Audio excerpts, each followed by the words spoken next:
سننے والے کو میرا آداب و سلام۔ رات گزر چکی تھی مگر وہ لمحہ ابھی تک ان دونوں کے دلوں میں زندہ تھے۔ صبح کی نرم روشنی پردوں پر جھانک رہی تھی۔ ماہین خاموشی سے کھڑی باہر دیکھ رہی تھی، جیسے کچھ سوچ رہی ہو۔ پیچھے سے علی کی آواز آئی، اتنی دور کیوں ہو؟ پھر سے ماہین نے مڑ کر دیکھا، اس کی آنکھوں میں ایک عجیب سی نمی تھی۔ مجھے ڈر لگتا ہے، اس نے آہستہ سے کہا۔ علی چند قدم چل کر اس کے قریب آیا۔ مجھ سے؟ نہیں، ماہین کی آواز کانپ گئی اس شدت سے جو ہمارے درمیان ہے۔ علی نے اس کے چہرے کو اپنے ہاتھوں میں لے لیا۔ شدت سے ڈرنا نہیں چاہیے، وہی تو ثابت کرتی ہے کہ محبت سچی ہے۔ ماہین کی سانسیں تیز ہو گئیں۔ وہ جانتی تھی کہ علی کے قریب آ کر وہ خود کو کھو دیتی ہے۔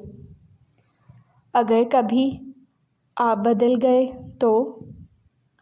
یہ سوال فضا میں ٹھہر گیا۔ علی کی آنکھوں میں سنجیدگی آ گئی۔ میں بدل جاؤں مگر تمہارے لیے میرا احساس کبھی نہیں بدلے گا۔ وہ اسے آہستہ سے اپنی باہوں میں لے لیتا۔ اس بار قربت میں صرف خواہش نہیں، یقین بھی شامل تھا۔ ماہین نے سر اس کے سینے پر رکھ دیا۔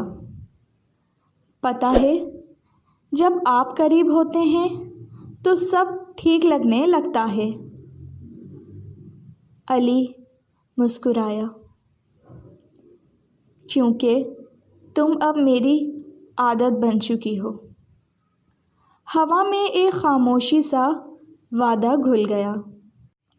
علی نے اس کے بالوں میں انگلیاں پھیری۔ میں تمہیں صرف چاہتا نہیں، میں تمہیں اپنے کل میں دیکھتا ہوں۔ ماہین کی آنکھوں میں چمک آ گئی۔ یہ پہلی بار تھا جب علی نے مستقبل کی بات کی تھی۔ سچ؟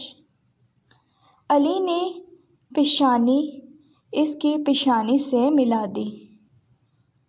اتنا سچ جتنا یہ دل کی دھڑکن۔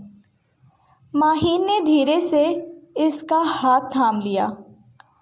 اب اس کے دل میں ڈر نہیں تھا، بس ایک گرم سا یقین تھا کہ یہ محبت عارضی نہیں۔ اس صبح ان کے درمیان صرف رومانس نہیں، ایک نیا اعتماد بھی جنم لے چکا تھا۔ اگر آپ کو یہ کہانی پسند آئی ہو تو پلیز ناول نائٹ کو سبسکرائب کیجیے۔ رکھیے اپنا بہت زیادہ خیال۔ کل ملوں گی نئی کہانی کے ساتھ۔ اجازت دیجیے۔ اللہ حافظ۔